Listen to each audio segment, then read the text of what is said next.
Hey, this is Kenny from Kenny's Audiophile Record Reviews. Thank you very much for viewing my video. If you're new to my videos, please like and subscribe. That would really help me out. I really appreciate that. In this video, I'm going to review two jazz albums. One is a, instrumental jazz album, a great jazz album by a legendary jazz drummer. And the second one, I'm highly intrigued about presenting it to an audience. A great vocal performance. I think it's a must listen to jazz vocal performance. Some of you may have heard of it, but some of you may have been new to jazz. Maybe you may not have heard about this particular artist and this particular album. But I'm going to start with Tony Williams. This album, billed as Anthony Williams, called Lifetime, was originally released by Blue Note in 1965. This version was issued on the Blue Note, the Tone Poet series label, supervised by Joe Harley, mastered by Kevin Gray at Coherent Audio. I'll show you the cover, front and back, and inside the gatefold. Nice, beautiful cover. Inside the gatefold, they did a great job in the pictures on this inside of the gatefold.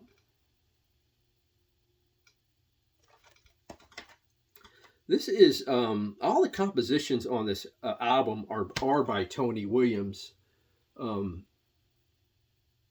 This album features Sam Rivers, tenor sax, Bobby Hutcherson, vibraphone and marimba, Herbie Hancock, piano, Richard Davis, bass, Gary Peacock, bass, Anthony Williams, drums, and another artist who does not get a billing on the back, but he gets a billing on the front, is Ron Carter, bass. He is on one song on side 2.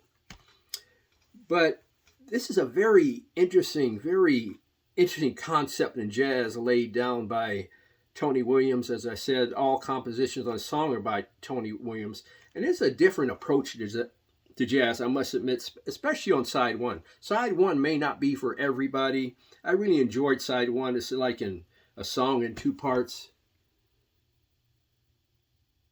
One called Red and one Green.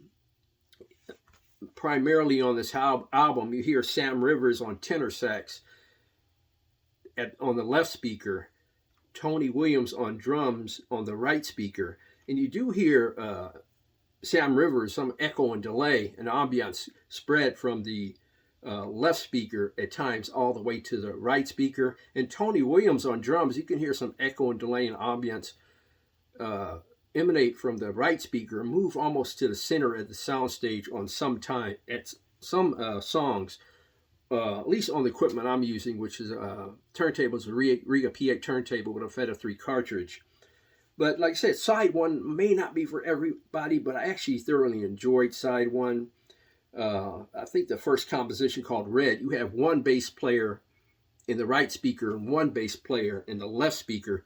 In this album, for the most part, with the exception of a couple of songs on side 2, it has that strict left and right recording technology on this album. I think that's one of the drawbacks, in my opinion. It doesn't take full advantage of the soundstage.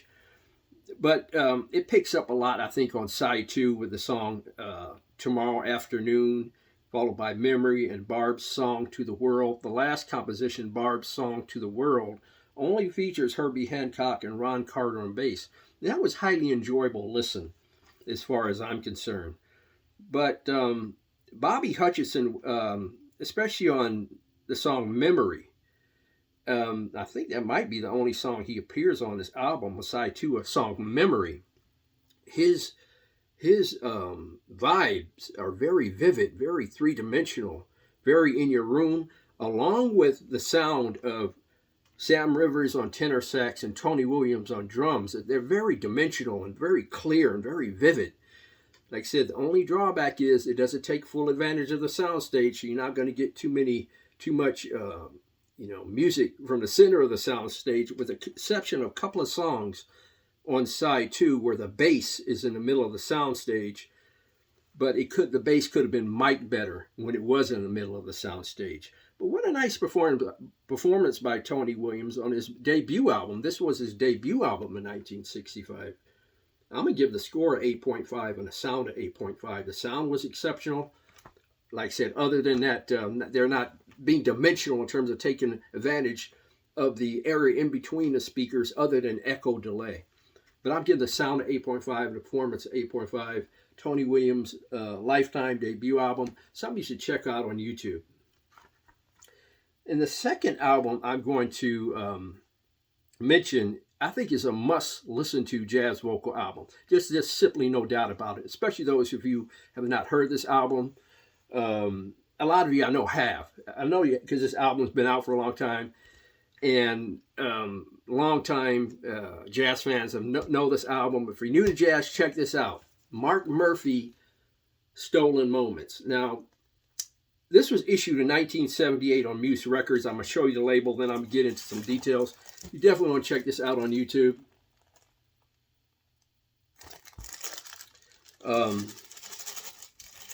Again, it's issued in 1978. Kurt Elling, I'm not Mark Murphy. Mark Murphy has the same vocal style as Kurt Elling. They were both great scat singers. So was Mark Murphy. Their voice, their phrasing, and their singing style are very close, in my opinion. With the exception, Mark Murphy came along way before Kurt Elling did. Again, this was issued in 1978 when I was in high school. I had this album around my high school years. There's I'll show you the song listing if I fail to do so.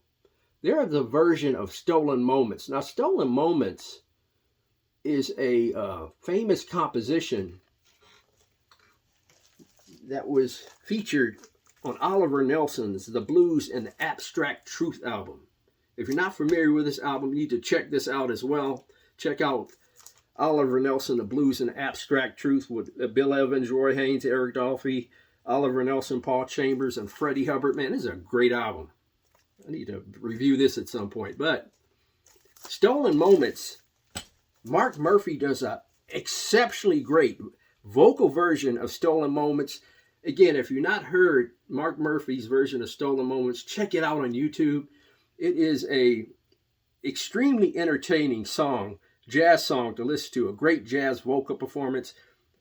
I believe that's one of the songs he scats exceptionally well. And you can get a feel of the or vibe, a groove of his singing style in Stolen Moments. The next song called Again, he slows it down. It's like a ballad type of style song showing his versatility. And the next song called Farmer's Market. You definitely want to check out Farmer's Market. That is an exceptionally intriguing vocal performance, a great vocal performance, Farmer's Market. He does a version of Waters of March. I think that might be I'm not sure on this. It might be a Antonio Carlos Jobim composition. I could be wrong, but I know Antonio Carlos Jobim covered that song.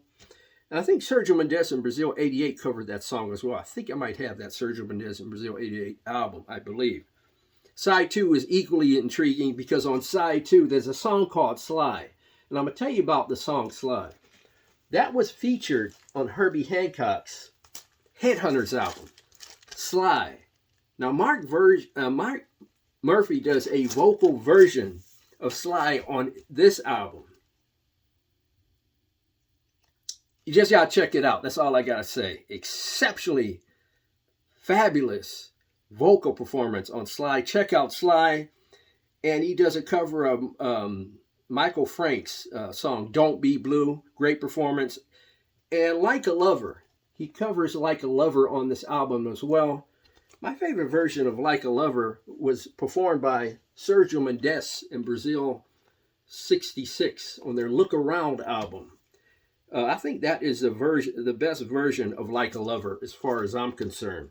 But Mark Murphy's version is actually quite good.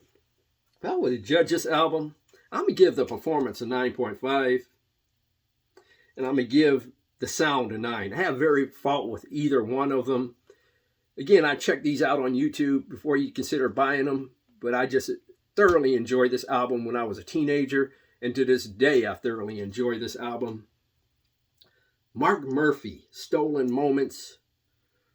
Check it out on YouTube. And if I didn't mention this during the video, I probably did. But I don't play music on my channel because copyright infringement issues. I don't want my video to be taken down. But a must-listen to vocal performance by Mark Murphy. Performance 9.5, sound a 9. If you have any one of those albums, any one of the two, please leave your comments in the comment section below. They're great albums. One a great instrumental album by Tony Williams, another one an exceptionally great vocal performance by Mark Murphy called Stolen Moments. So if you have those, please leave your comments in the comment section below. Please like and subscribe. That would help me out. Thank you very much for viewing my videos. And also, those of you watching this video at the end of 2024, Happy New Year, and I hope 2025 is a great year for you. God bless, strong love, and please keep the peace worldwide.